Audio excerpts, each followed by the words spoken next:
Welcome back, familiar, to All or Nothing show. Once again, we are back with Carl and Shane. Big up, boys. Carl, how you doing, bro? I'm all good, bruv. I'm all good. Final on the final week of the regular season. Cannot wait for this to all be over and flipping done with. We can enjoy our summer. It's been painful to say the least, and we've got more transfer news coming out about this football club, which is very, very hard to believe, but we'll get into as we go along. And I hope you're all right, mate, and I hope the rest of the panel, well, when the rest of the panel get back here. But Shane, good to see you. Hope you're doing well, mate. Yeah, man. Nah, big up, bro. Every single time. Shane, how you doing, bro? All good, man. All good. Just coming out of the tail end of that cold that's been going around. So the last few streams I've been doing on my channel, I've been Martin Odegaardness, but I've been using the tissue instead of putting it into my hair like him. But no, all good, man. All good. Yeah, listen, same as Carl. Just want the season over at this stage, which is sad, really. When you're a club like Arsenal, you just want the season to end. It really is. But I think it's best for everybody if the thing just ends. We'll deal with all the transfer rumor. I'm not big one for transfer rumors. Unless I see them holding the jersey, I'm not going to buy into it. You know what I mean? And Sky Sports have become that. They're like a red top newspaper now, where it's rumored to be this and rumored to be that. And I just switch off from it. I just same as Carl. Just want the season over with. Have a nice summer and hopefully come back next season refreshed. No, I hear it, man. I hear it. It's been a long flipping season. And once again, we've been proven right. All of us that have been calling out the weaknesses in the squad and the fact that we've not been prepared. I saw Don Robbie talking about all the injuries, and a lot of our players that have been injured actually been available for a lot of games. You see the games that they actually played throughout the season. A lot of the players were in the 20 plus, in the 38 game season. So a lot of players were available for a lot of games. And really and truly, why didn't we prepare for this? You don't prepare. You have to prepare for the worst case scenario. I always say you work for a living, but you put your savings there for a rainy day. You always have to predict the rainy day. One day you have a job, and one day you may not, unfortunately. So you always have to prepare for recessions and things like that. And that's the same with a football club. They always have to look at things from the most negative perspective so that we're prepared whenever things go sideways. So it's one of those ones we just wasn't prepared. And all the seasons that we didn't have massive injuries, why didn't we win it then? Exactly. You think, what about the last couple of seasons? But Jez, how you doing, mate? You good? I'm all good, man. I'm all good. Big up to you. Big up, Carl. Big up, Shane. How you doing, boys? I'm good, mate. How's your new green screen, by the way? I thought I'd ask. Big. That's what she said. Yeah. Anyway. Yeah. It's a little bit too big, to be honest. I think I may have made a cock up here because, it's great. It's good, but it's massive. So the wife's away at the moment, and I don't think she'll be happy when she walks in this room. This is my man cave, and she's going to go, "What the hell is that thing?" There you go, man. Big up, Jez, man. Big up, Jez, for jumping on. Let's get straight into it. We'll go to you first, Jez. Mbuemo to Arsenal. Can play as a forward, can play on the right-hand side. We know we need cover for Saka, especially after the injury that he had this season. What do you make of Mbuemo? He scored a lot of goals this season. Would you take him at Arsenal? I don't know, man. Yeah, I mean, I think it's going to be another scrub transfer window. It's going to be, I think it's going to be get what we can get.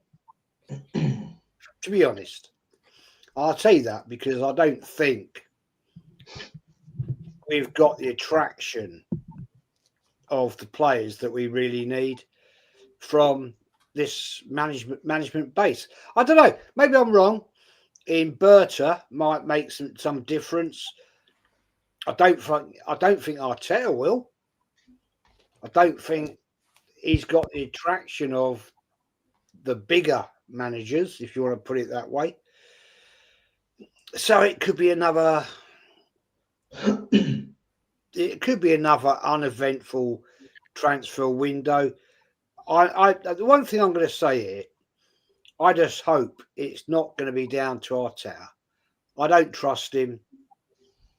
I don't trust him at all. I'm just hoping that we've brought in this Andrea Berta to sort this out and that he will actually have an influence. And, from what we've seen, the comment made the other day from Arteta was it's now down to the boys upstairs to sort this out. Mm. So that says to me they don't trust him, and it's going to be down to our new technical director, whatever, to sort this out. Because I'm not going to sit here and project who we're going to get, who we're not going to get, because I don't know. But all I can say to you is we need massive change. We've got players going out. Jorginho, good. Race of time anyway. Tierney's gone out the door, or will be going out the door. Such a shame. Waste of a talent. This manager never respected him. I don't know why, because he's quality, in my opinion, a quality player. But I have no faith in this manager. So I want to see this new guy, Berta, sorting this shit out, right? And he could prove me totally wrong, and I may be putting too much faith in him, but I don't think I am, because already it looks like Arteta and him don't get on, and that's good. That means Arteta, you can do one pretty quick, and I'll leave it there. No, I hear it. Carl, what do you make? What do you make of this, bro? And Mbuemo keeps getting linked to Arsenal. I think we get it over the line. I mean, we're being linked to him a lot of times. That we was getting linked to Ollie Watkins, Cunha, and players like that. What do you make of this, bro? Because a lot of the times we're linked to players constantly. Those are the players that normally don't arrive at Arsenal. What do you make of this? So he spent 2 seasons at Brentford in the Premier League. 2023, 25 games played, 9 goals, 6 assists, 2 yellow cards. So standard, you could really say. And then this year, he's obviously gone through the roof. 2024, 37 games played so far, 19 goals, 8 assists, 3 yellow cards. We need a 20-goal goal scorer. We desperately do. But is he the one to bring us in to take us over the line? I don't know. I think he turns 26 7th of August. So he's in that age where, he might be as good. The one thing that is, I'll throw a question out to you guys. Has Arteta ever bought a French player in his time as Arsenal manager? I don't remember him buying a French player. No. We'll just let you know Mbuemo is French. He doesn't play for France, though, does he? Well, he was bought. Well, does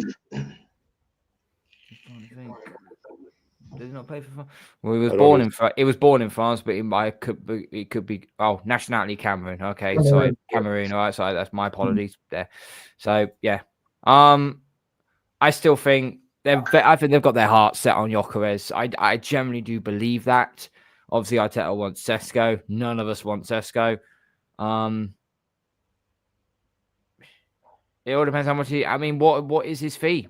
How much is it going to cost him? How much is it going to cost? Apparently, I'd say 40 to 50 million for a Premier League ready player.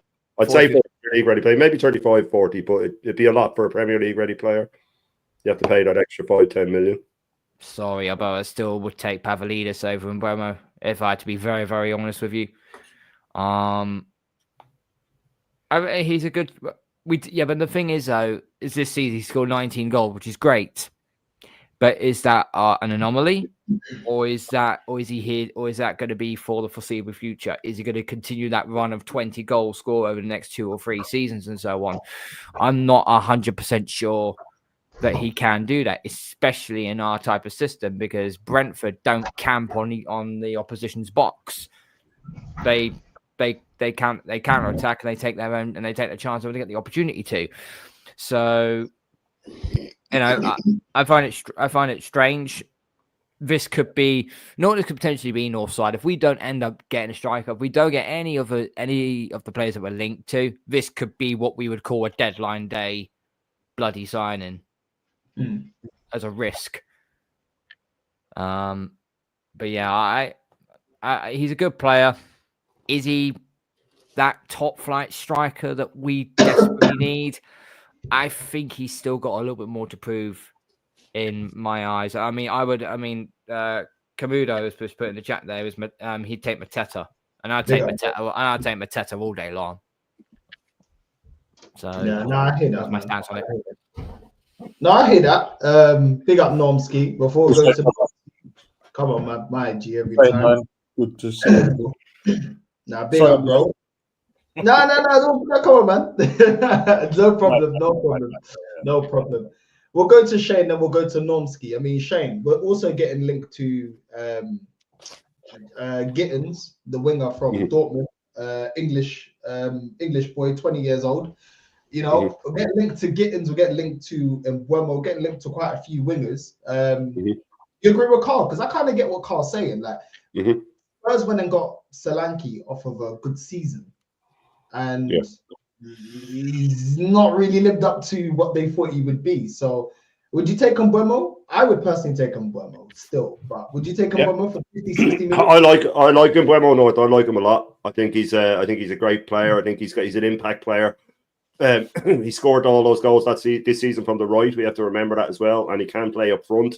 I think a lot of people saying I don't want players that can play in several positions because Arteta will just put the squad's so small and we can only sign a certain amount of players that up front we do need players that can play in both. We need him to be able to get his game up front because if Saka's fit, we know he won't play out the right, and then we need him to cover Saka as well. I like him a lot, man. I've always said this. I like players that that make it sort of later, like Gyökeres, Eze, Ian Wright, players that have to have come through.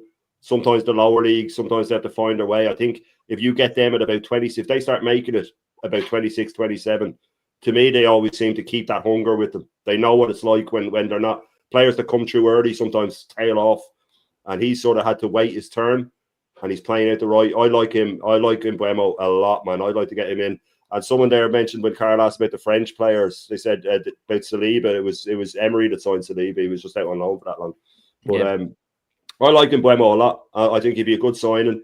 And I want players this season that have either are playing in the Premier League or have played in England at least. Gyökeres is the exception, but at least he's played in England. It might have been the lower division. We can't get players in that might take 2 or 3 months. We can't afford to because we're going to be thin starting next season. Timber won't be ready next season. I'm pretty sure Odegaard won't, which probably isn't a bad thing. I can see Wanyeri leaving on loan, and I wouldn't blame him. I think he should. If Arteta's still manager, I just hope he doesn't leave full time. But if we're talking about attacking players, you know, I'm sure we'll get to Gyökeres and stuff like that. But I've said before that I think that we're his last resort at this stage. I genuinely think that we're his last resort.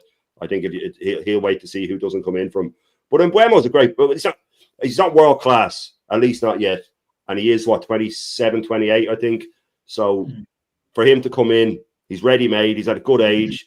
He can play at 2 positions, maybe even 3 across the front if he had to. I want to Cunha as well for that reason. But I like Mbuemo. I like Mbuemo, and he works hard as well, which Arteta will like. But I think we need Premier League ready players. If we're going to get anything out of next season, we need Premier League ready players. And he is a Premier League ready player, and he's on the up. You know what I mean? He's getting better every year. So that is the type of player we need. So I'd be quite happy to get Mbuemo in. I'd be quite happy to get him in. We need to still get that number 9, the proper number 9. Don't get me wrong. I don't want Mbuemo coming in and just being our number 9 or being rotated with Havertz or anything like that. I want him in where he will rotate with the 9 that we get, and he'll rotate with Saka as well. So as a squad player and as someone that is a take the game by the scruff of the neck sort of player, I think Mbuemo, I think he'd be a very good signing. Depending on how much we pay for him now, but I think he'd be a very good signing. I hear that. Big up Normski.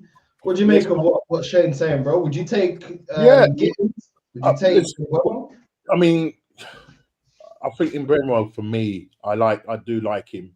I've liked him for a long time, and I know he was linked a lot with Liverpool as well. I think he's that kind of sort of Liverpool type player, but he will be good depending on what we pay for him, because you don't want to be paying. Well, we say we don't want to be paying a lot of money. I mean, we need quality inside. I think what we lack as a team is depth, quality, and depth.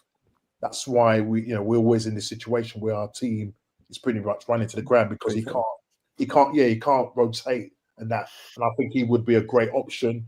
And I think Shane said it earlier on in one of his shows. He was saying about the fact that you don't want to be going for a player that can't challenge Saka. You need someone that can challenge Saka. Do you know what I mean? And I think he would be right up there. And the fact that he can play, central or even probably play on the left. And I like about him, he's very direct as well. And he scored 19 goals for Brentford, which is really good, considering when Ivan Toney was out for that length of time. But this season, him and Wisa have done really well. So for me, Mbeumo, it would be an ideal sign if we could get him. And he's, as you said, he's ready made. He's well seasoned. You know what I mean? He's not one of these players like, I don't want to see a Sesko coming because we're not a project no more. Like, the project is out the window now. We need players that are going to hit the ground running, and I think Mbeumo would be a great signing in there. Gittins, is Gittins?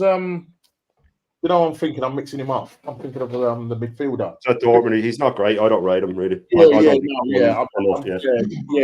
Gittins, who did he play? Who was he again? He plays for Dortmund. Dortmund. Yeah. I'm mixing him up with another player. Sorry. Yeah, no, definitely Mbeumo for me. If we can get him, and obviously the situation with Gyökeres, who knows? I think he's going to wait and see who, Man United, if they win tomorrow, he might likely go and want to play under Ruben. Then there's Barcelona, Lewandowski looking like he's going to leave, so they're probably going to need a replacement there. So where everybody is saying that we got it in the bag, we ain't got it in the bag. You know what I mean? As I said, as soon as the transfer window, silly season opens, we're linked with everybody. You know what I mean? And last season was a tester that was linked with everybody. And what did we get? 2 defensive midfielders or defensive type players. So this year, I'm hoping that Bert can really get in there and just make sure that he's aggressive in the window and get the right players in. Do you know what I mean? Mm-hmm. No, I hear that. I think, do you know what? Like, I get Carl's concern, and it's getting a player off of one good season. I understand that can be risky, but at the same time, I like Mbeumo. I actually think he's a really good player. I think he's technically very good. He's obviously got a good finish, which is something that we lack from any other winger apart from Saka. 60 million, is that really breaking the bank? I mean, we got Ben White for 50 million. You know, so we spent that kind of money on defenders before.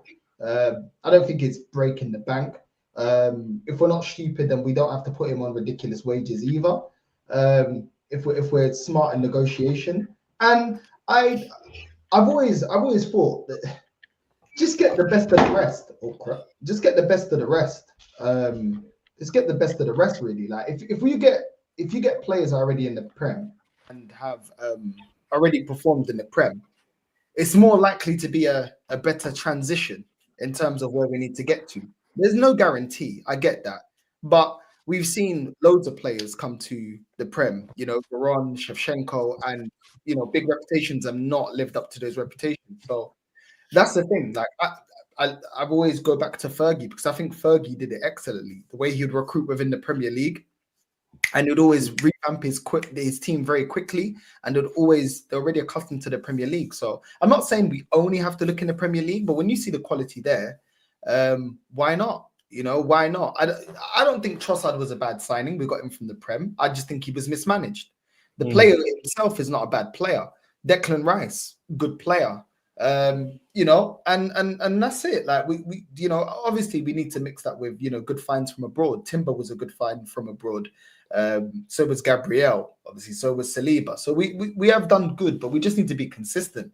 I just think Gittins, for me, when I've seen Gittins, I think he's a very talented player, but he's someone I agree with you, Normski. I just feel like he's not ready yet. And I don't feel like we need any more players that aren't ready yet.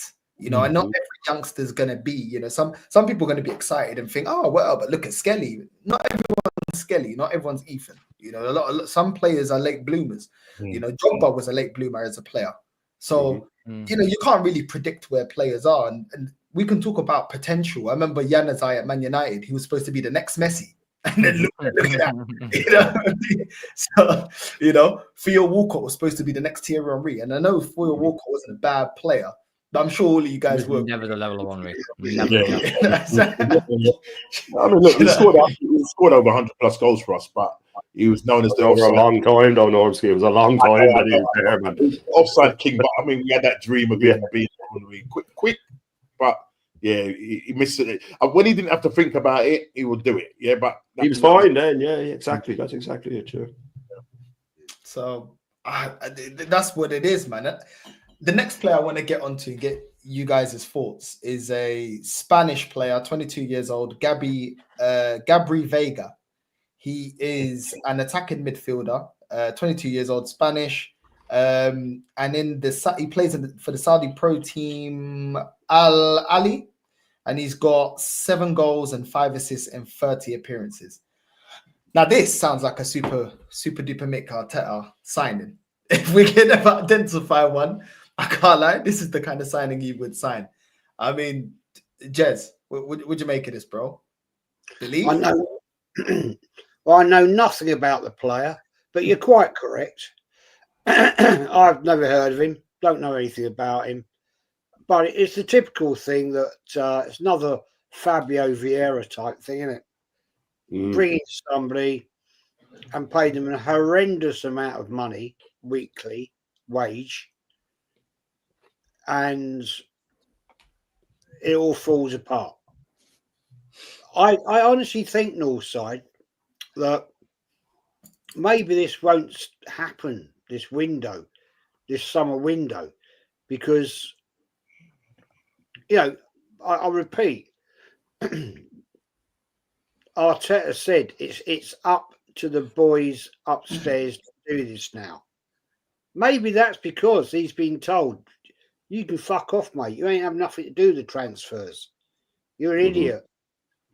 And the board, the Cronkies, Josh, who's obviously brought in Berta to sort the shit out, and he's saying, well, give us your shopping list. We'll have a look at it, and most of it we'll rip up and throw in the bin because you're talking crap. So maybe that's where we are. Maybe we are going down a different road. I hope so. I hope we are. I don't know anything about this player. I can't comment. I don't know. But at the end of the day, maybe the tide is turning.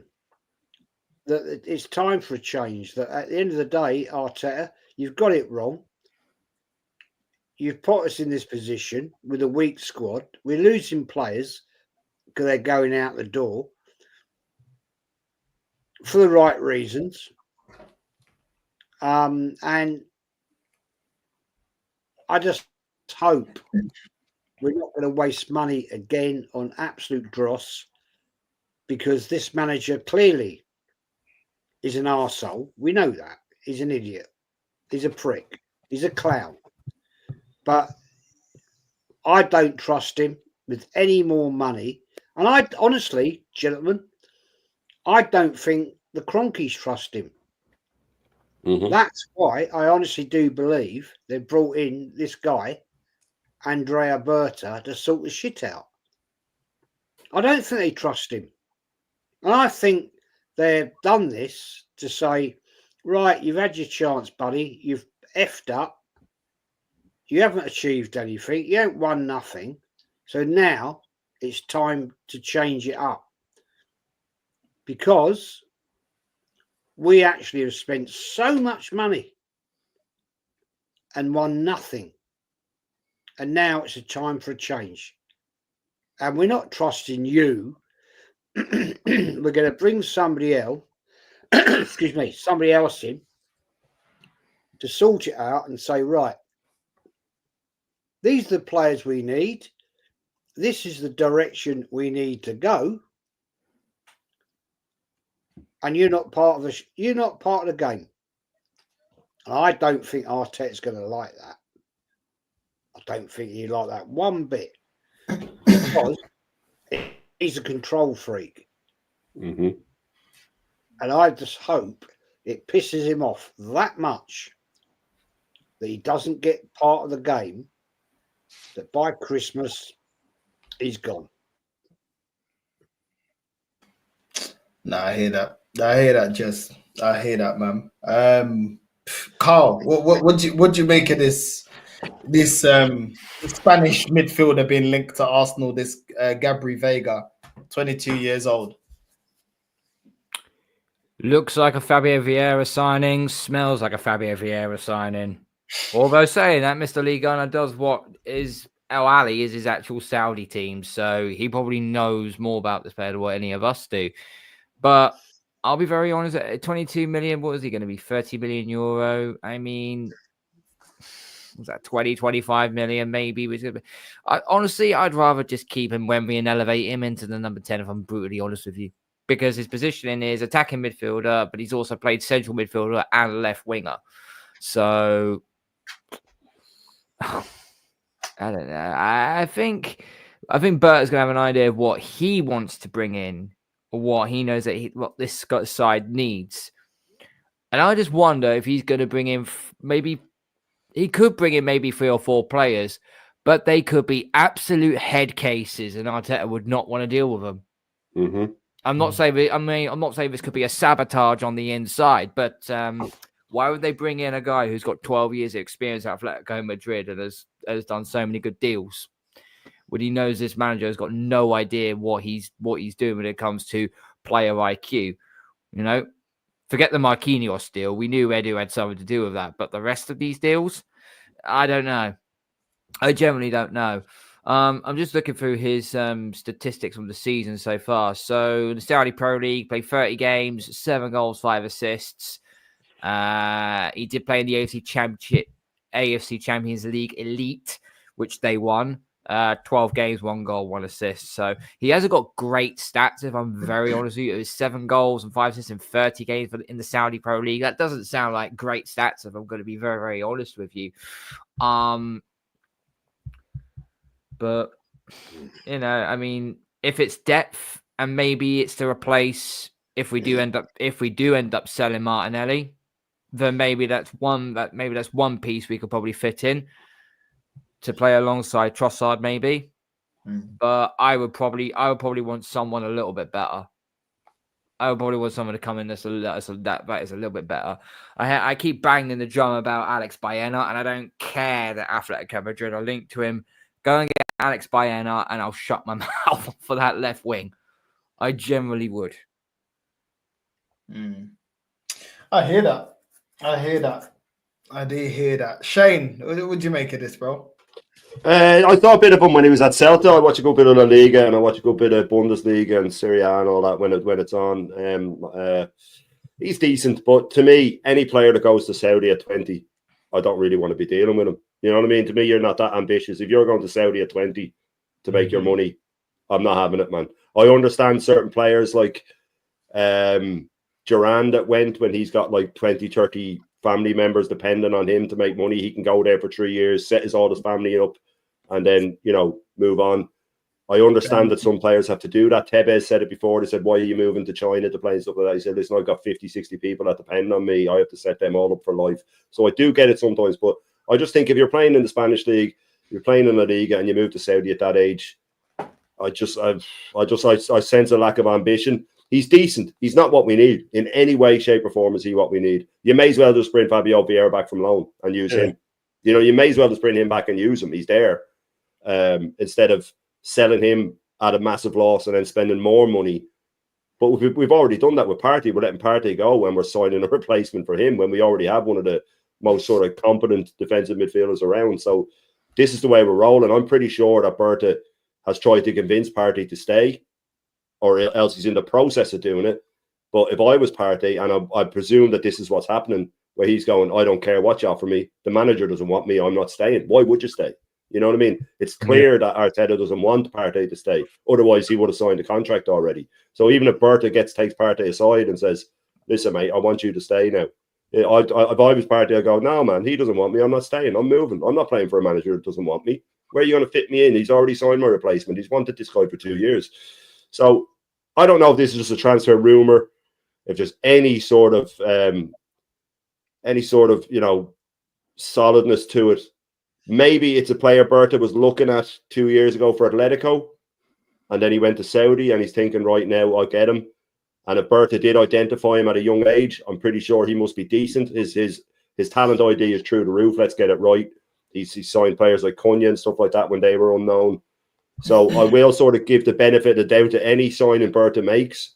I'll give the benefit of the doubt to for a year, and we'll see what happens.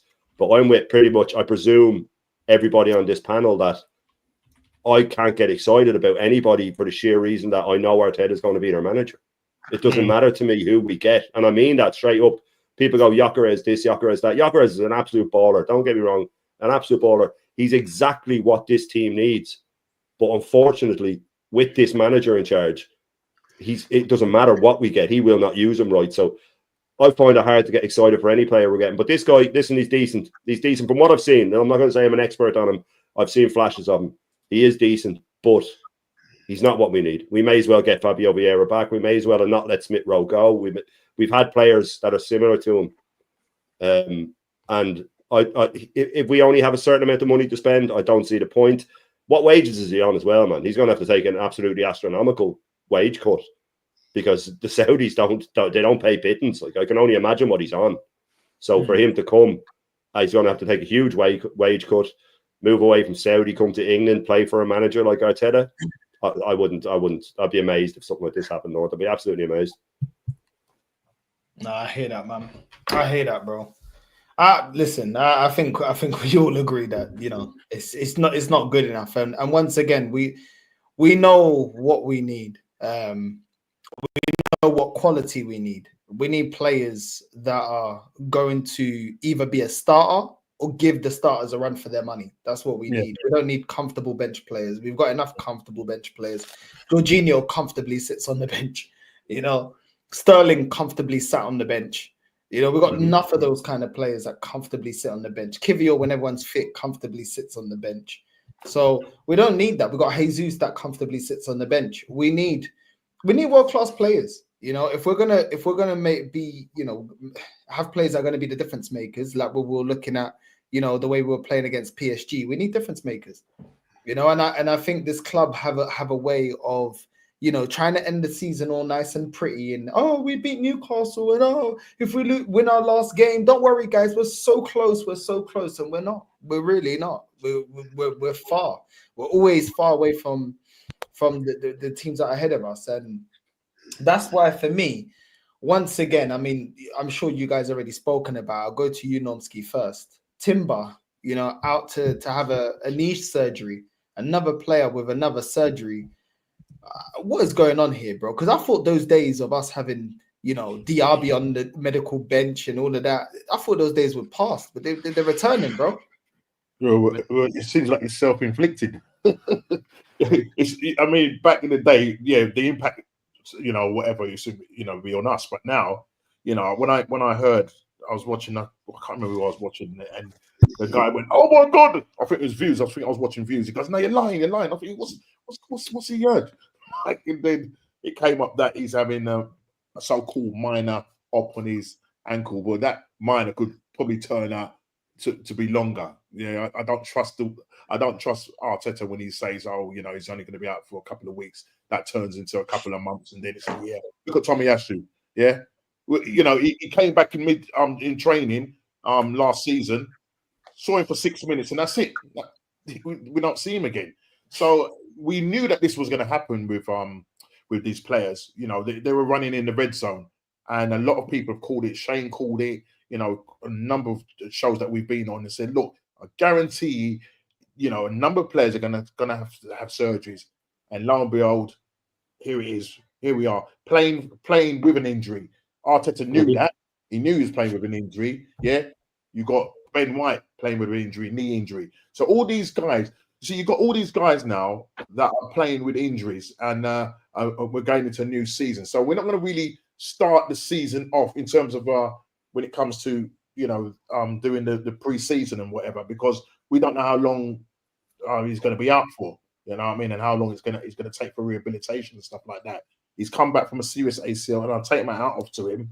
The fact that he was able to play. I mean, my man ran him hard. He ran him into the ground, and he does this with an awful lot of players. And unfortunately, you know, even Rice, you know, with the, I think it's a hip problem that he's got. Sleeper now has got a problem with his hamstring now. You know, and that it comes down to the fact that we didn't have players. As I said, we're talking about transfers, and because we haven't got good enough players. I mean, he's bought these players and looked at them and thought, well, you're not good enough to do what I need you to do, which is his style of football is run, defend. Do you know what I mean? Allow them. You know, that's why probably Ethan. I mean, we had this conversation of why is Ethan being treated the way he's being treated. The pure fact is, Kenny Ken made a good point, and I thought I didn't look at it that way, and it was because maybe, you know, Ethan off the ball's not doing the required work that's necessary, and because of that, you know, Arteta said, right, you can't play until I see you doing the off the ball work stuff. He's still young, do you know what I mean? He just wants to get out there and play, so let him do that. You know what I mean? And soon as Saka comes back, that was the end. You didn't see him again.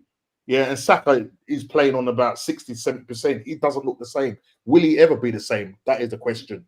Don't know if he's going to be the same. But coming back to Timber, yeah, I mean, you know, if we go into the season and he's not ready, what happens now with the right back? Because I don't think Ben White is ready. And, you know, seeing him the other day against Newcastle, Gordon was running him ragged, literally running him ragged. So I don't know what's going to happen. He's going to have to change the way he manages and trains these guys, because literally he trains them hard. He literally trains them hard.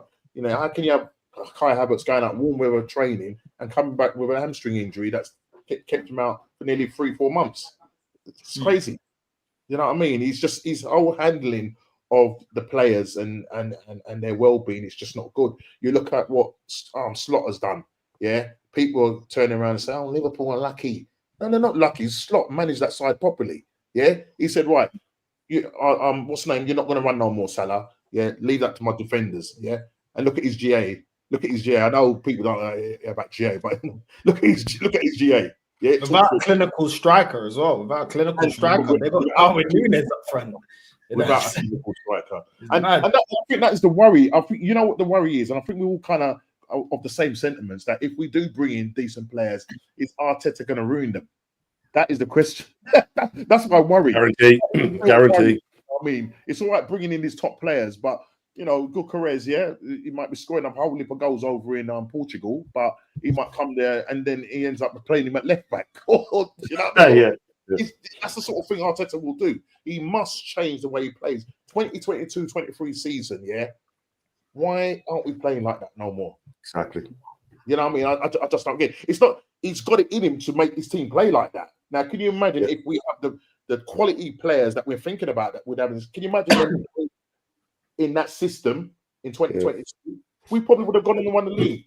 But then I then go back and say maybe it's a mentality thing, because you know we've heard the narrative. Oh, we've beaten all the top 6 sides, how many thousands of days and whatever. But when it comes to the real crunch, when you need to beat West Ham, when you need to beat Southampton, when you need to beat Fulham, when you need to beat Brighton, we can't do it. So it comes back to this. It comes back to this, and that's something that needs to sort out, and that comes from the manager. That comes from the manager. You see what the thing is with that, though, Norm? See, with this top 6 thing is an absolute myth, right? It's not saying number 1, 2 of them are just above the relegation zone, right? Tottenham and United. So let's get it right. Also, we've drawn about 70% of them. We're just unbeaten in it. If you were to put that top 6 thing as an actual league, Liverpool would be ahead of us because they've won a load. They've lost a couple, but they've won more. So even that thing's a myth. It's just the way he words it, and it's the way the top gooners word it. Like, oh yeah, well, we're unbeaten against the top 6. Yeah, but if it was an actual league, we wouldn't win. Again, we wouldn't win it. You know what I mean? It's the same. Oh, we've had the most points over the last 3 years. We haven't. City have. Yeah. They just manipulate these things. And like you were saying, there was a great point about Gyökeres. Like, if we had him in 22, 23, it'd be brilliant. You know what I mean? Because of the way we played. But the thing with Gyökeres is, and that's why I think he's waiting to see if United win the Europa League so he can play in the Champions League with them.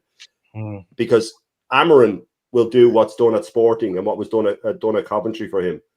Every tactic that they do attacking is built around what way he runs. This winger, when he goes, this winger will cross it. This lad will play it through.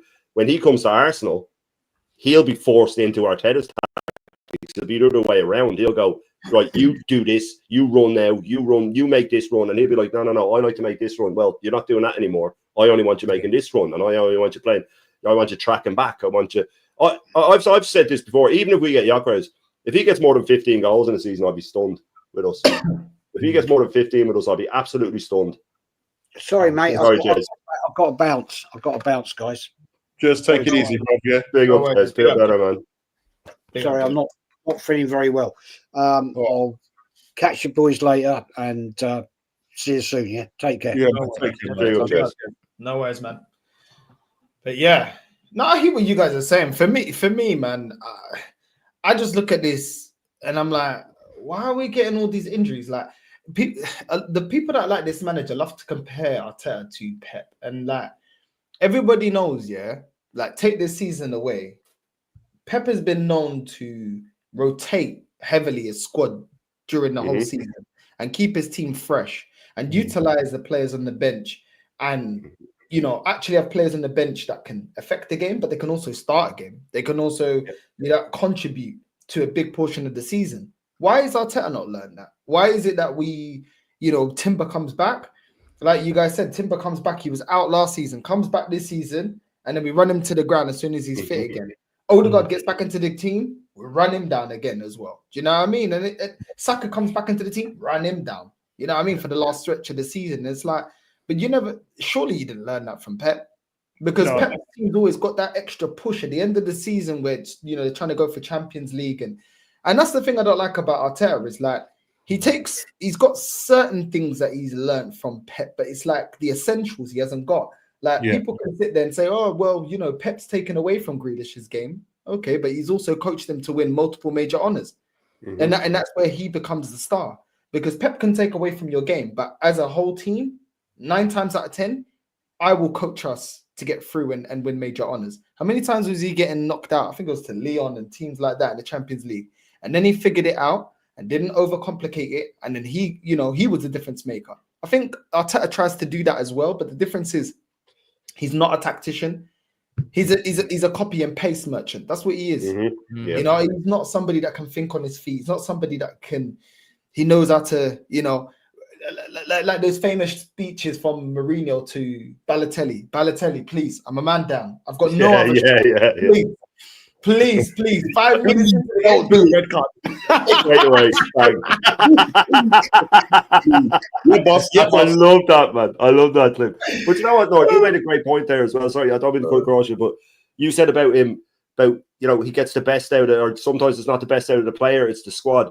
And one thing that Guardiola does as well, and Ferguson did it, and Wenger did it, and Mourinho did it, all the great managers do it, is he makes all 22 players feel like that they're part of it. They're all as important as each other. And you remember Ferguson saying to Andy Cole wanted to leave, and he's saying, listen, I will need you for the last 15 games of the season, when Van Nistelrooy come in. And he did. He used him. He brought him in, and he said, trust me, I need you. This is when you're going to come in. Arteta has his 11, and everybody else is out. They're all out of the team. They're out in the cold. You hit the nail on the head. Proper. I mean, that's one thing I'll take my hat off to Fergie. The way you have to stay on them all the time, Norski, and you have to constantly be telling this guy, taking them aside, and the arm over the shoulder. I'll need you now. I'll need you. Even with Zinchenko, it's like, right, I don't need you as a left back anymore. You're out. Okay, but he could play in midfield. He is a midfielder. No, he's a left back and he's out, and that's it. Tierney, you're out. You don't invert, you're out. Ben White doesn't invert, but he paid 50 million for him, so he'll play. Yeah. But the thing is, when his back is against the wall and all these things are, sort of just like he's got nothing left, like Ian Bill, like it's a case of right, okay, what we need to do now is common sense. I need to play in midfield now. Yeah, he uses the players when he wants to use them. Yeah, when it's back to the wall, and that is exactly what he does. He does not know how to manage players that are coming back from injuries. That's absolutely his downfall. And then even saying all of that, players that are carrying injuries, he just lets them play on. Yeah, because he hasn't got nobody. He hasn't got nobody to rotate. You can in the last month, he's physically pushed Timber back out twice. He done it to Partey. He did it. Who was it? Who else did he do it to? Partey. He did it to Timber. There was somebody else who done it, and I remember him pushing him back on the field. I think Skelly. He pushed Skelly back out at one stage. That's right. Yes, not to mention pushing the Peace Coast back in his chair, but anyway. But he knew Timber was playing on an injury, and he's pushing him back out. Against PSG, Ben White had his bib off. He had his bib off to come on. And he said, no, sit back down. Another 10 minutes. Sorry, lads. So going back to the Zinchenko part, okay, and we know he can play well in the midfield. We've got enough defenders to say we can play a back three, we can play a back five. All you have to do is say, right, okay, Partey, we know you're slightly injury prone. Let's take you off after the hour. Yeah. Zinni, we're going to bring you on. We're going to play 3 at the back, play 5 in the middle. Your free midfield then becomes Rice sitting in the 6, and then you still sit with Odegaard. You still sit with Zinchenko. And then you got Rice as cover. And then you got your 2 wingers bombing. And then you move Martinelli inside with, let's just call a spade a spade. Let's say Havertz is playing as the front man. Yeah. Right? Havertz can hold up the ball. Martinelli runs off the last man. You're playing there's your second transitional tactic that you can use in another game anyway. You've got to when you're a manager of a football club, it's like a game. Every match is like a game of chess. You use the same moves. Guess what? They're going to figure you out very, very quickly. You have to change. You have to change it every time. The thing with that is, Carl. Oh, sorry, sorry, it's been figured out a long time ago. Yeah, it's too easy. Yeah, he was figured out ages ago. Yeah, it was the team that just said, "Oh, they worked him out." I can't remember. It was they done anything with Forest. Said, "Why didn't you play 5 at the back?" He said, "There's no need. They don't have a striker. They don't have a striker." And then when they asked Vitinha on the pitch after the PSG game, "What was your tactics?" "Oh, we were just stop them getting the ball to Saka." That was it. That's all he said. Just stop them getting the ball to Saka. That was it. But to jump on what Carl was saying there as well, he never mixes it up. And I've always said this, if you're at home to Southampton, right, they're going to play a low block. At home to Ipswich, if you're at the Emirates, they're going to play a low block from the start. We know this. They're going to hit you on the counter-attack. It's all they have, right? Don't start with Partey and Rice. Don't start with 2 holding midfielders. Even if you're playing Rice on the left 8, rest one of them and play 2 attacking midfielders. Play Zinchenko and Odegaard if you have to, or play Odegaard and Ethan. And then score 2 or 3 early, and then you can lock up. But he goes with the same 11, the same tactics, the same everything. And when it doesn't work, he just looks clueless. It's so obvious to us. Start with an attack, mix it up a bit, surprise the opposition once in a while. Guardiola sometimes overdoes it for finals and things like that. He'll make some ridiculous change like dropping Rodri. And Mourinho can have a habit of it too. But just in a home game, you should make, in the league, about 2 changes every game, just to rotate. You should always make 2 changes in modern day football with all these games, even if it's okay. I'll start Calafiori at left back today instead of Skelly, and I'll rest Odegaard and play Zinchenko there. And then the next game, change Martinelli, put Trossard in, and change the right back, put Wright in instead of Timber. If only to get everybody minutes and also to give people rest and to let every player think. I used to work in kitchens. I used to run kitchens, and you'd have to go around and sort of G up different chefs at times, you know what I mean? When the kitchen's in full flow, you have to make them all feel like they're part of a team. You can't just go, right, that lads, you're my only good chef. You do everything. The rest of you is just stand in the corner and do nothing. It'll fall apart. And it's the same thing with the team. He doesn't have that in him. He doesn't know how to bring everybody together. It's him against everybody else. And if you're with him, you're with him. And if you're not with him, you're against him. And you are done. You're absolutely iced out. And he's clueless, man. He's absolutely clueless. I saw him in his press conference getting very defensive about, some people don't want us to be here. And I heard him say that look, some people are now saying it's not enough, and we're almost there, and people are still saying it's not enough, and it's like, well, this is what you're supposed to do. You were back to get into this position. You can't now. Oh well, before people were saying it wasn't good enough. You were brought in because things weren't where they should be, and now you're supposed to lead us there. Like how many? It's like he wants a round of applause. This is why I feel like he's so two-faced, because the end of last season we win nothing, and he says don't be content. Now this season the pressure's starting to mount, and the narrative around this manager being unsackable is starting to get shaken up.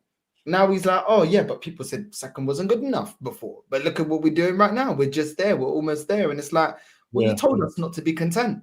Not that we need you to tell us that, but at the same time, by your own words, you're saying don't be happy. You want more. You want to win. You're a winner. So we're keeping that winning mentality. We're not going to be content. And I get it.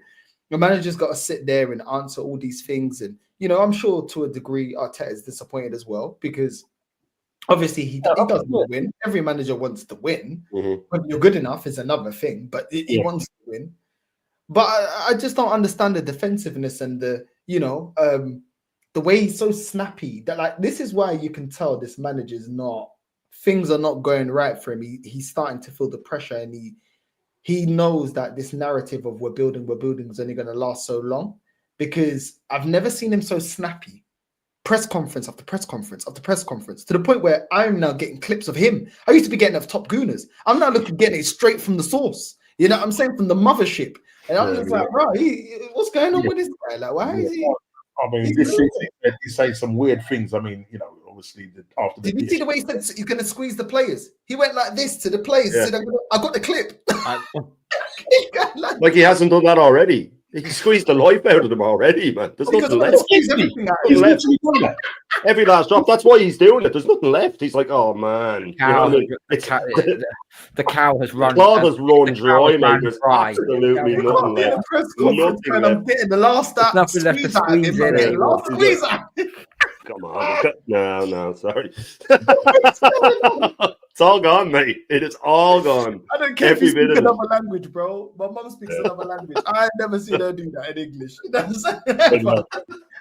knows he's closing. He knows he's closing in the pressure. He knows he's feeling the pressure. I mean, he's doubling down on things, Dornsky. He said in his speech, and he said this months ago, that any other team with the amount of situations as us, 15th place. You know what I mean? And then in his speech, he said nobody. But then he didn't even double down. He trebled down in the press conference when he said, he changed it now to, I know the history of the Premier League. Any other team with 30% of what we have, total collapse. He says, total collapse. Unbelievable. I got sent a stat today, man, that apparently Emery's season, his full season, if you add the days together of players being injured, there was more in Emery's first season than he's had this season. The players were out for longer. I think Koscielny was out for 6 months. It was all adding up. But I think it was 800 and something days added together of players that were out. Emery never once mentioned injuries. Not once did he mention injuries. And this guy, it's all he says. Nobody else says it. Nobody else says it. And it's funny, what bothers me most about the injuries and the red cards, which he just goes on and on and on about. Red cards, right? Ill discipline breeds down from the top, right? He's always on the sideline getting booked, throwing his hands around. Players will do the same. If you see kids that are out and they're animals, they're out, kicking things in the shop and all, you can guarantee that their parents are scumbags. You know what I mean? Like, if that's the way it is. So, and the same, if you go into a restaurant and all the staff are rude, well, the manager's going to be rude. You know what I mean? If the manager's strict, they won't be. So, kicking the ball away, all these things. The only red card that we shouldn't have got was the Miles Lewis-Skelly one, and we won that game. And then the injuries, when he uses them to defend them, he caused them all. You can't cause something and then use it as an excuse. These players haven't been smashed into and had their leg broken. These players haven't had their cheekbone broken with an elbow. They're all fatigue injuries. And he's squeezing more out of them. What's left? There's nothing left to give. You've ruined so many of them. 8 different players with operations, some of them multiple. You know what I mean? And I've said this before, and I'll repeat it. Because I was always saying, wait till you see at the end of the season, Timber's going to need the second round of the Champions League. Timber will need an operation. And now Ben White, I always say this, he will never be the same. And I know I'm repeating myself. He will not be the same. He's going to be a wheelchair now. He'll be in 2 weeks. He'll be injured again. He'll be out for 3 weeks. Then it'll be a month. Then it'll be a thigh injury. You cannot play on a knee injury for 3 months. It's literally the worst injury that you can play on is a knee injury. We have ACLs. We have hamstrings. We have all these fatigue injuries. And Odegaard as well, apparently, he's needed an operation since he's come back. You know what I mean? The Norwegian staff, when he came back, they went over for international, said, "What are you doing here? Go back, you're injured." Next week, he's back in our team again. And I'll finish on this, actually, because I've said this before as well, when we're saying about him being a terrible man manager. I think Odegaard is really struggling mentally as well as physically. You see him in interviews, he's gaunt, you know, the pressure's killing him. Any other manager would even say, look, take your operation now, take some time away. But he keeps putting them in the firing line, 90 minutes, 90 minutes, 90 minutes. He's having a nightmare. The crowd are getting annoyed. Keeps him in, punishes him. I don't understand his thinking. Is it just that, does he get off on it? I don't know if he gets off on it. I think the blame, you have to switch the blame to Arteta now. I mean, there was a point where we was all going at Odegaard now, but then I think, Shane, you were probably one of the first to start saying, no, we need to kind of step back here now and look, this is a little bit more serious than what it is. It is, man. Yeah, because I've never seen, I mean, I saw Odegaard last season. If you put a picture of Odegaard last season to this season, I mean, the man looked fully plump, man, ready to go on the barbecue. Yeah. This season, he's just absolutely gaunt and just doesn't look there. You know what I mean? And with the injuries, obviously, yeah, people are going to turn and say, well, you got a nanny and, you know, just go to the fourth wing and he can sort it out and all that. We are saying all of that, yeah, and that they've got this privileged life. But I think Arteta, again, has put him in the firing line. He's my leader. You know, this is what we look up to. You know, he's a role model and all of this, blah, blah, blah. It's down to Arteta. His man management skill is terrible. Absolutely terrible. The way he hung out Skelly in that PSG game. Yeah, he was having a nightmare. Take him off. You needed experience on that night. Yeah. You know what I mean? It's just not. He just for me. You need to have gone and cut your trade somewhere else before you come to Arsenal, and this is where we got it wrong. This is where you have to go back to 2019 and say the club got it wrong in investing in this guy and taking him on. And I heard some guy, some podcast guy did a Matrix conversation today, and this guy turned and said, he took us from the malaise of I was watching that, man. That was painful. The doldrums. Yeah, and I'm thinking, I'm looking and thinking to myself, hold on a minute. Unai Emery in his first season finished fifth. Mm-hmm. Right? Fifth, 1 point out of the thingy, yeah? Right? Mm-hmm. Then obviously the following season, he gets the 6 months or whatever, not good enough, blah, blah. We went out to whoever it was, and they said, right, the results won't happen on the pitch.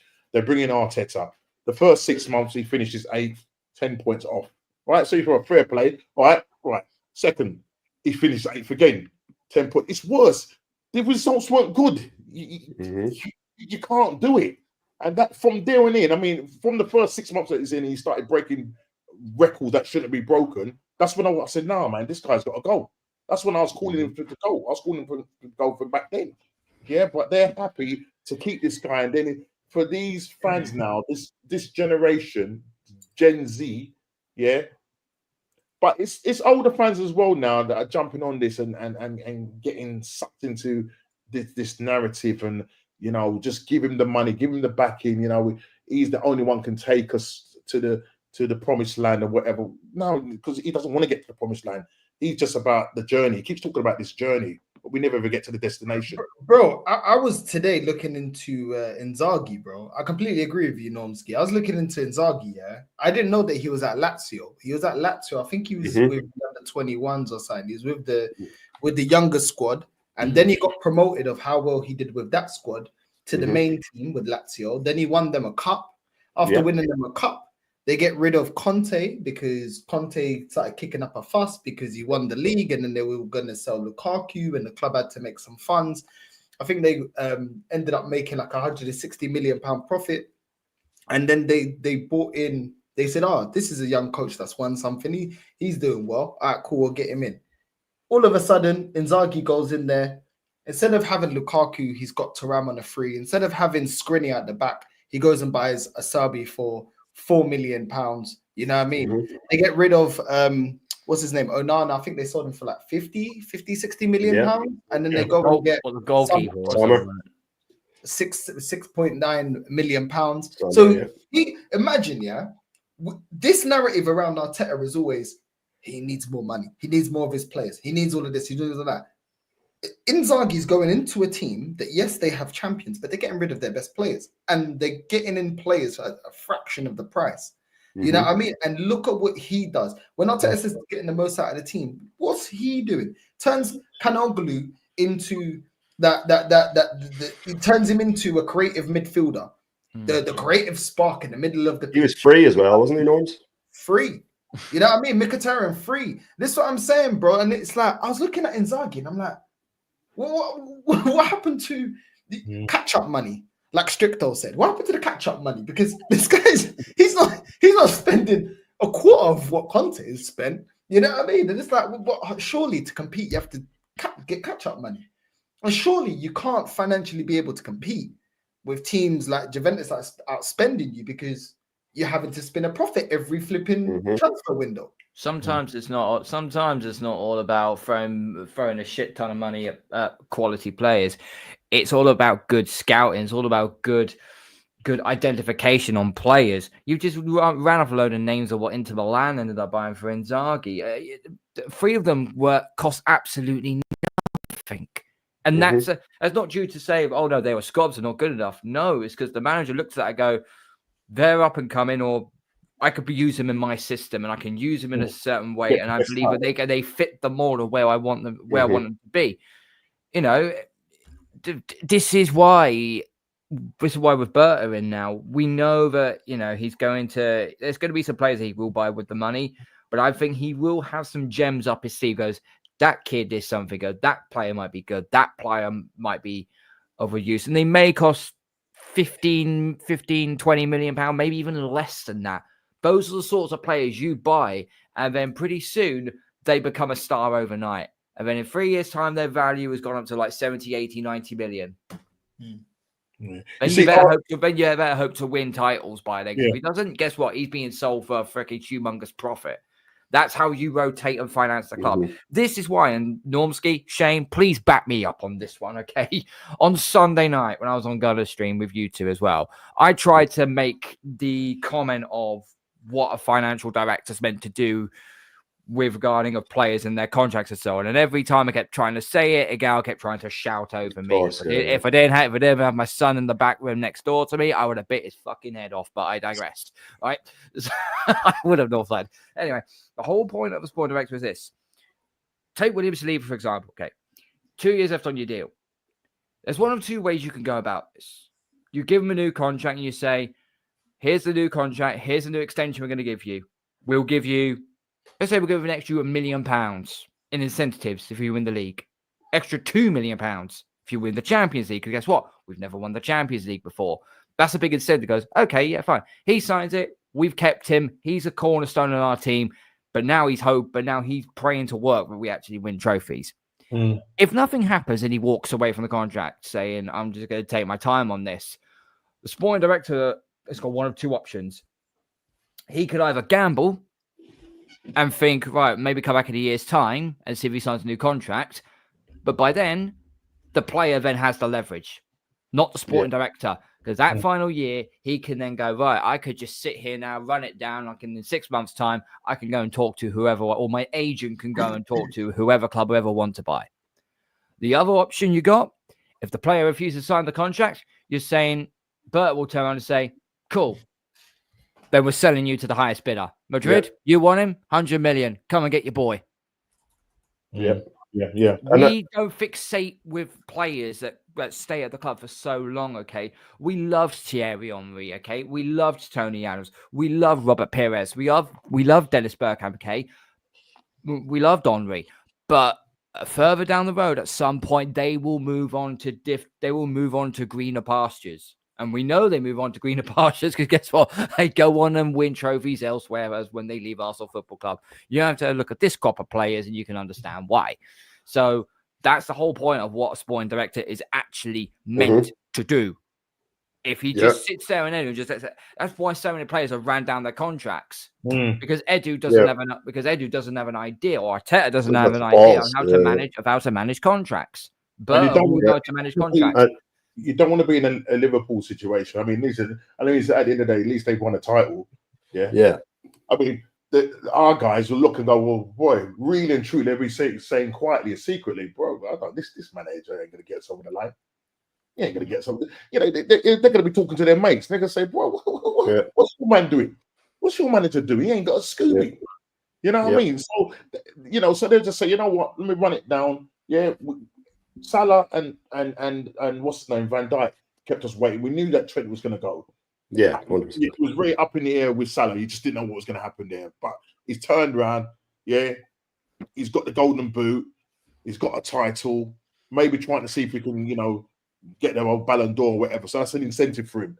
But we don't have an incentive because all we care about is beating the top six. Yeah.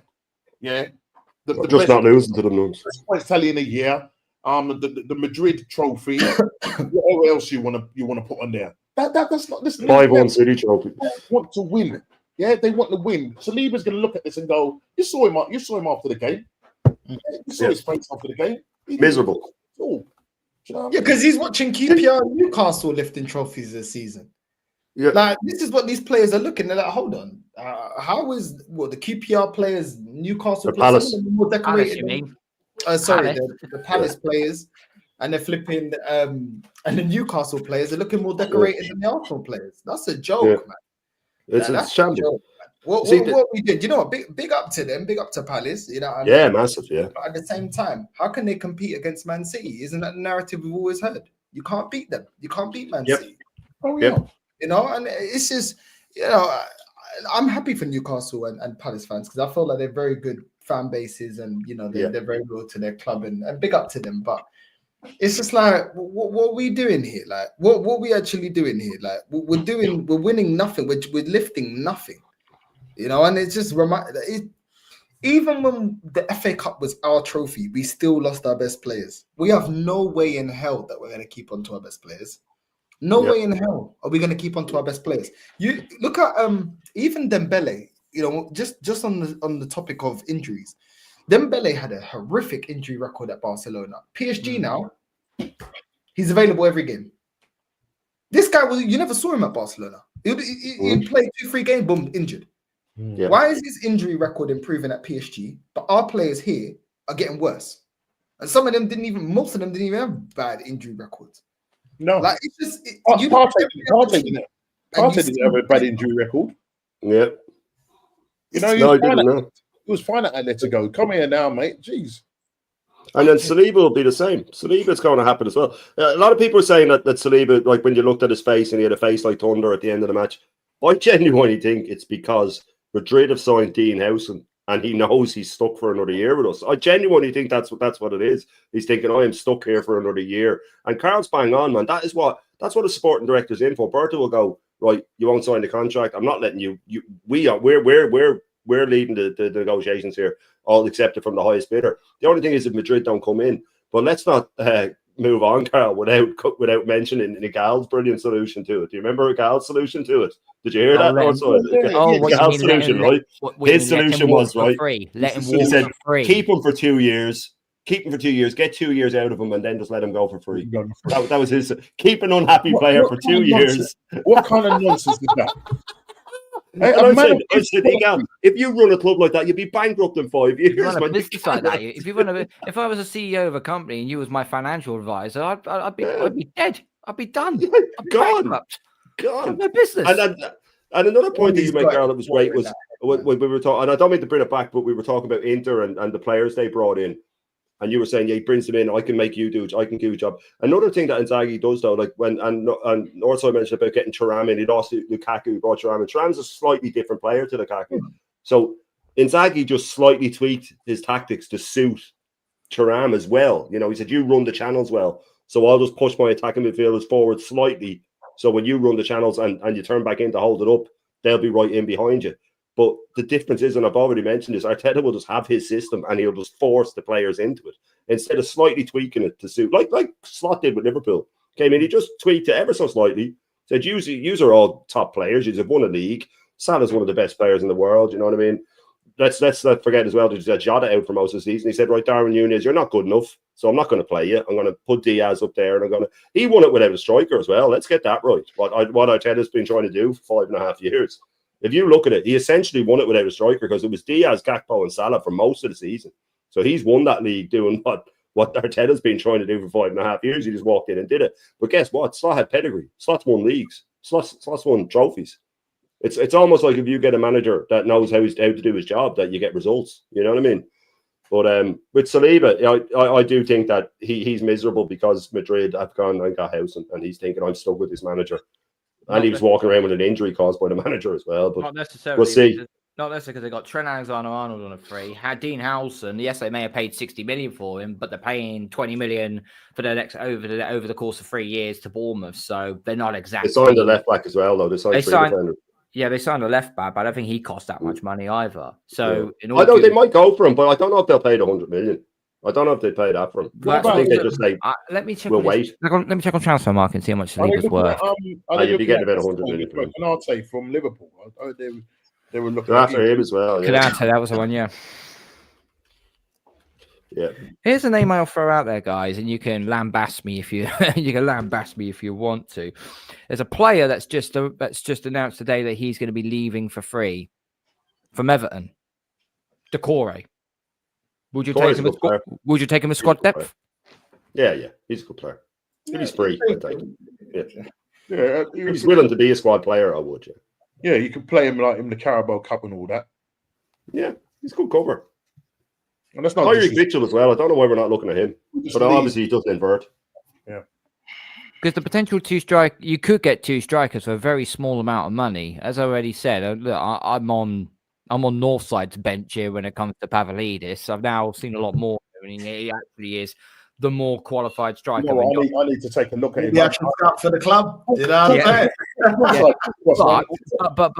saying? What can he offer Arsenal? Because I haven't really checked him out. I'm more on. I don't know enough about him to make it. Lisbon is your nemesis. He'll offer more than every other striker we got. I'll tell you that. Well, that's high technical ability, can withstand the ball well, mean finish. Is he between a Sesko and a Gyökeres? Yeah, but you know what? Gyökeres looks more to lay it off and play the 1-2s. Yes, because Pavlidis is in a team that lacks a lot of creativity. Most of the time, he just takes on the defender himself, beats him, drops a shoulder, boom, slaps it in. You know, so you can just take the game by the scruff of the neck and that's how we got the equalizer for us against Sporting. Just took on the defenders, bro, and they're the best team in the league. I'll be real, they're the champions. They're the best team in the league. He just took the ball, took on 3 players, went past them, boom, smacked it in. You know what I mean? We need players like that. We need. You know what? That could be then a kind of Berta-like signing then. Yeah, because Gyökeres sometimes you're convincing me, man. On his man. You know what I mean? I might have to just say, Gyökeres, see you later, man. Does he track back though, Nor? Does he track back? Does he track back? You don't need to, but that's not his job. You'll tell that to us. Respect. That's what I mean. Arteta won't sign him if he doesn't track back, man. Sell that bloody German donkey. Go and get Pavlidis in for 25-30 million and get Jonathan David on a free. There you go. I don't know why we're not having David on a free as well, man. Mm-hmm. I agree with you there, Carl. What a chance to get someone in. He can play all across the front. He can play all across all front three. You just need a decent manager to manage these guys. That's the problem. That's the problem, though, That's where the worry is, because as you said, North, you brought up the classic example of Inzaghi. Look what he's doing. Yeah, mm-hmm. Can you imagine Inzaghi with these players now? Yes, our first 11 is good, but we don't have a decent squad. But if Inzaghi was to manage this side, can you imagine what he would get out of these players? He'd only need 3 players. 3 players and we challenge for the league. Yeah, you know even Enrique, bro, because people were sleeping on Enrique when he went PSG as well. And you're seeing what he's getting out of that team. Vitinha, Fabian Ruiz, Dembele. Like, come on, let's be real. Dembele, bro. Like, let's not rewrite history. When he went over there, I was looking at it like, yo, Dembele. Like, mad. What's he gonna do? Do you know what I mean? Is he really that good? I mean, he looks all right in the French league, but can he really do it? He showed us what time it was. You know what I mean? Exactly. And then Kvaratskhelia, another one that I was like, yo, I hear a lot of hype around him, but then again, we're old enough to hear hype about so many players that don't live up to the hype. Most of them don't live up to the hype. So when you don't watch the league, you're like, people kept telling me Kvaratskhelia. I see what they're saying now because he was cold. You know, Hakimi playing well, Nuno Mendes playing well. You know what I mean? The centre backs ain't, but Arsenal talk about the best centre back pairing in the world, but look at their centre back pairing. It doesn't sound the most flashiest, but it did the job against Arsenal. You know what I mean? João Neves as well, going from another farmers league in the Portuguese league, going to the French league, and still producing in the Champions League. You see the way that they're playing and the way that he's got those players coached. Now, how can he have them playing such a great system and everybody cohesive? Everybody knows their job. No one needs to play out of position, and if they do, like a Dembele, they still look comfortable. How is he able to do that with relatively cheap, young, inexperienced players playing in a farmers league? How is he able to get that out of that team? And yet we're playing top dollar on every signing, top dollar, because that was expensive to get Ben White for 50 million at the time. That was expensive. That weren't cheap. You know what I mean? 65 for Havertz, that weren't flipping cheap. Like, people think we're doing these great deals. We ain't doing great deals. Like, Fabi Vieira, what was it, 35, 40 M's? 35. You know, that weren't worth it. Davaja at 14 million, that weren't worth it. We have no use for him in the Prem. So that completely wasn't worth it. Lokonga? All our deals. What did we pay for Lokonga? Was it 17 or 18 mil? Something like that? Yeah, I think it was like 17.5 or something like that. Still a decent wage. You may as well get Ainsley Maitland-Niles. You may as well get Ainsley Maitland-Niles rather than buy bloody Sambi Lokonga. We're paying $1 for what? The advantage over all these clubs in terms of Premier League and finances. Take away PSG, but then again, they're going away from the Galactical thing, so you could probably include them because they're not really doing that anymore. They're not really going out there and spending big money on players. But at the same time, is anyone going to say we can't financially compete with Inter? Anyone say that we can't financially compete with Bayern? We can financially compete with these teams. We spend more than these teams. We pay more wages than these guys. When you look at the team average and how much money we're spending on wages, most of the time we're beating these guys. So it's like we've got an advantage that a lot of other teams, European greats, don't have. Juventus, we spend more than Juventus. How successful has Juventus been? When Pogba was there, they were dominating the Serie A. We outspend these lot. These lot almost broke the bank here to bring in flipping Ronaldo. How much did they get Ronaldo for? 100 M's. Did our fucking club collapse when we broke our transfer record and getting Declan Rice? No, we're good financially. We're good. They collapsed because they couldn't even afford it. They literally got Ronaldo in and they had to win the Champions League and he didn't deliver and it fucking collapsed. And now they had to restart, and that's why they're in the situation that they're in. Because they had to carefully balance the books. But they went for the Champions League and they looked at it, they said, right, we got Ronaldo. And after he did the bicycle kick and the standing ovation, they thought, right, not realizing he's on the decline. You know what I mean? And this is the difference between us and them. But how are these clubs more successful than us? How? Decent manager. You got a decent manager. You know what? Yeah? If this club was in one of the inferior league, if we were in the Serie A, if we was in the French league, if we was on these farmers leagues here, we would be nowhere near even trying to compete because this club can't even get it right with the advantages of having Prem and having the pound and having all this money because you're in the Premier League and because you're an established club within the Premier League. Even then, we still can't get it right. Yeah, but if Inter were in the Premier League in our position, where do you think they would be? Top. Multiple Champions Leagues, more league titles here. Do you know what I'm saying? Bigger players. Imagine what they would have been doing with their money. That's the difference between us and them. 200 million they spent on in the last 4 or 5 years. 200 million. With less that they've got, bro, they win bigger trophies. We've got more finances. What do we do? Burn it. We're stupid. This club is stupid. This club is so stupid, and they're so lucky that it's a British club because clubs like Tottenham, clubs like Arsenal, these kind of waste man clubs here, you're lucky you're in the Premier League. The Premier League alone and the attraction and the money and the finances of that is what keeps you afloat. Because in any other league, you would have sunk. You would have went down like Saint Etienne, that used to be the most successful team in France, had the most league trophies. You would have went down like Saint Etienne. You would have went down like Boa Vista in Portugal. You went down like all these teams, bro. You're lucky. La Coruña. It's La Coruña, great example, great team. You know what I'm saying? Late 90s, early 2000s. But look at them now. Do you know what I mean? And that's what it is, bro. The Premier League has created its own environment, where you can be a waste man club, and you still get somehow miraculously saved. Look at Tottenham and Man United, bro. Waste man clubs, but they're in a final. Yeah. It's crazy, man. Like, it's actually crazy. These And guys, even like the parachute payments, you know what I mean? You know, them going down, they get more money than probably the if you take out Real Madrid and Barcelona, the rest of the teams. I mean, it's crazy. This is why I went on a bit of a right wobble on my Take Aim podcast the other day, basically saying you take away the parachute payments, now you watch them. You now watch Southampton, Ipswich, and Leicester fight for their life. Yeah, because they know it's there. Because they know it's there. They were absolutely a disgrace. Normski, how would we survive, if we were £1 billion in debt? Because you see the way Barcelona flipped it. They get a manager £1 billion in debt, win the league. We would be crying poverty. We would be crying. We would be crying for the next 25, 30 years. Yeah. Compete, guys, we can't do anything, guys. What can we do? We can't compete, bro. Because we look for excuses, not solutions. It would be like one of those plea campaigns you find on UNICEF or NSPCC. That's basically what we will be going through. They'll put us in at Christmas, you know what I mean? Just round about the Christmas when they're really Salvation Army. Yeah.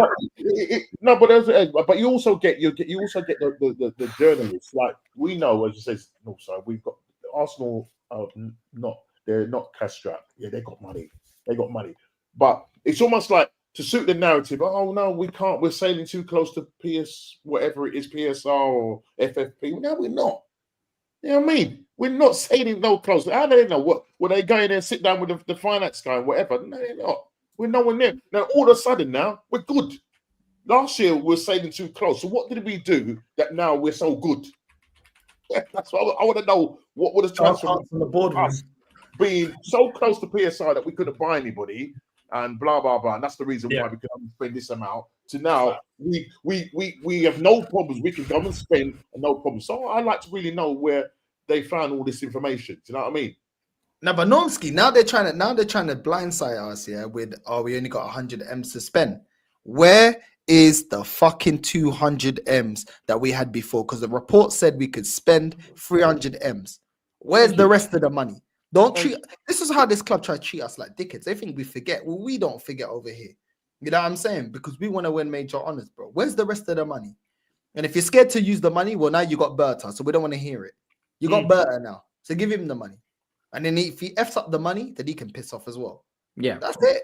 You can piss off. I have no loyalty to anyone around this club because I don't trust none of them. Berta, you fuck up, I want you gone. I don't have any loyalty, bro. You have to prove yourself around here.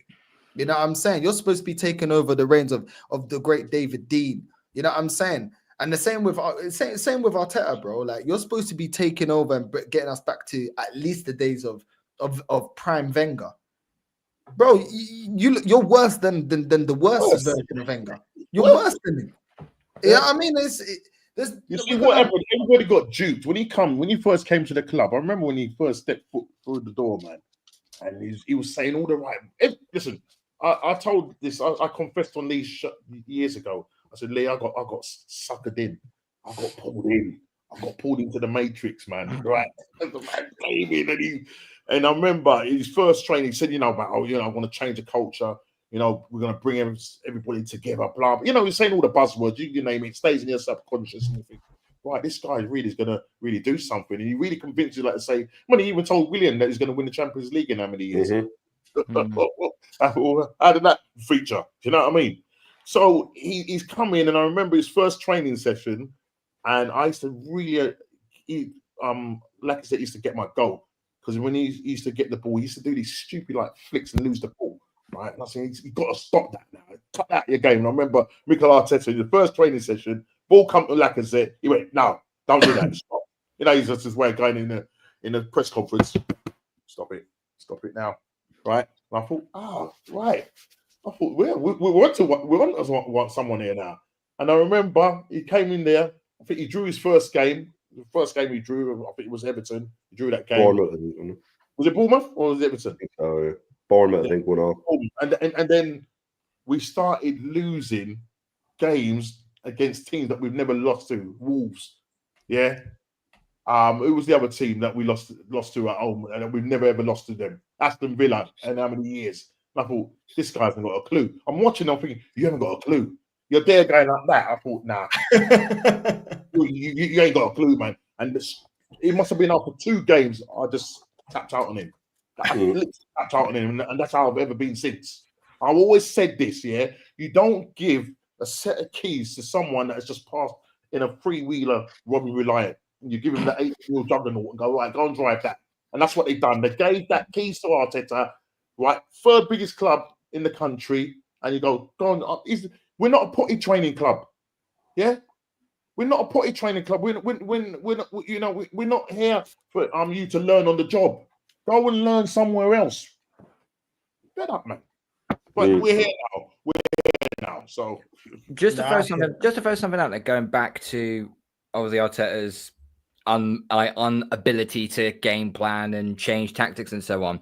Isn't that what pre-season's meant to be for? Isn't that what's meant to be happening when you was on that Dubai trip because you've been the FA Cup for the last 2 seasons? Isn't that one of the reasons why? Surely when you do it pre-season, you try different formations, you try different tactics, you try different situations, and you think, okay, this is going to work for the team, this won't work for the team, this might work, this won't work.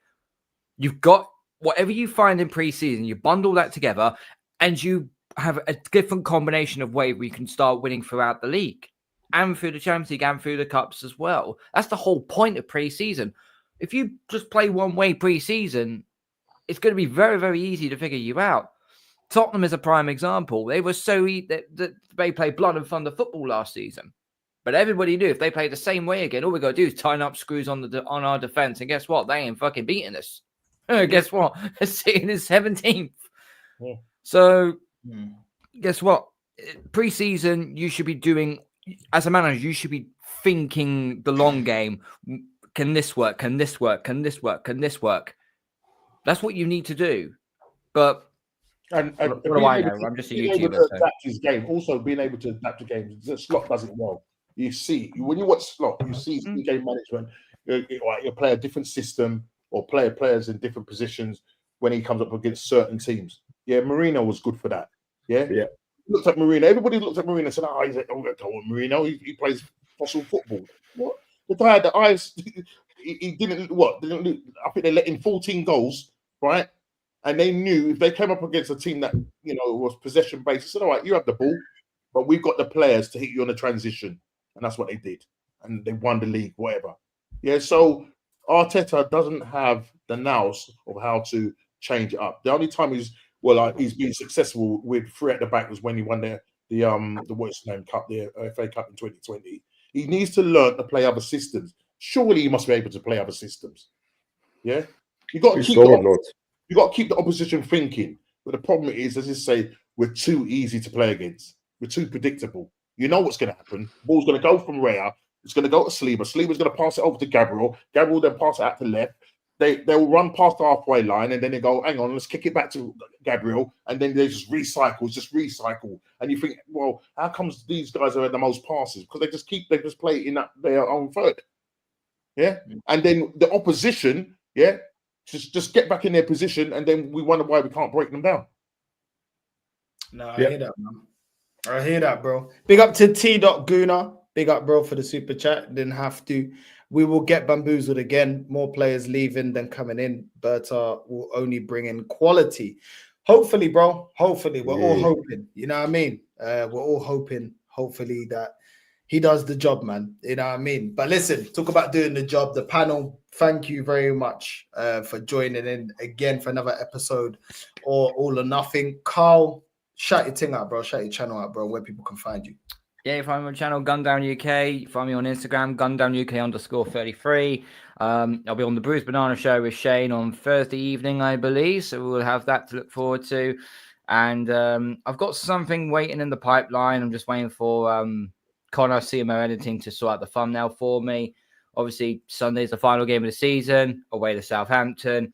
Some point next week, I will be doing a post-mortem show. So big panel will be on, and we'll be dissecting the entire season and where do we move from here. We'll also look at players as well, what we can link to or who could actually fit our system.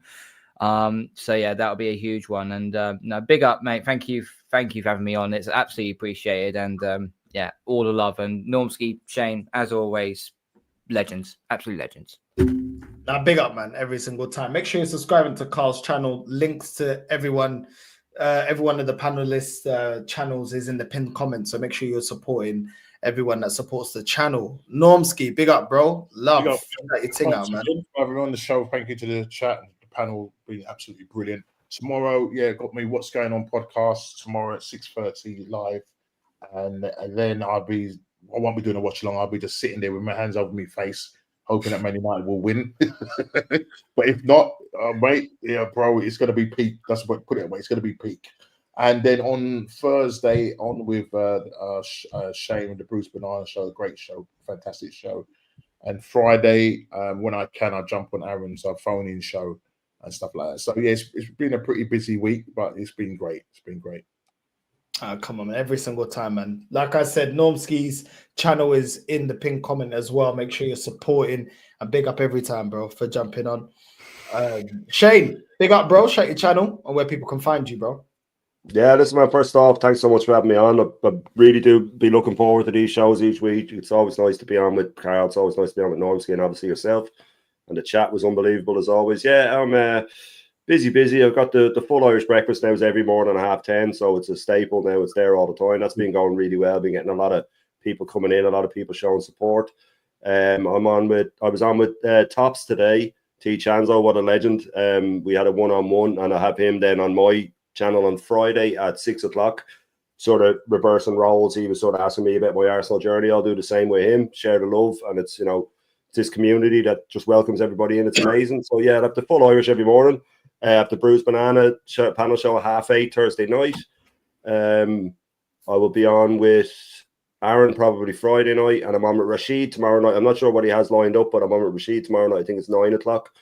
So yeah, busy, but can't complain, man. It's always good to come on, do the shows, talk to people, have a chat about football, and I always end up feeling better after them, and that's a good thing. That can only be a good thing, But again, big up to everybody that was in the chat, and big up to everybody on the panel, and it's been an absolute pleasure. Nah, man, big up to you guys, man. Make sure you're subscribing to the whole panel. Or everyone's channel is in the pinned comment. Make sure you're supporting everyone. And yeah, we'll be back tomorrow with another show. Big up to everyone that's locked in, and we're going to redirect to Never a Foul. Northside Raid on the way in. Love.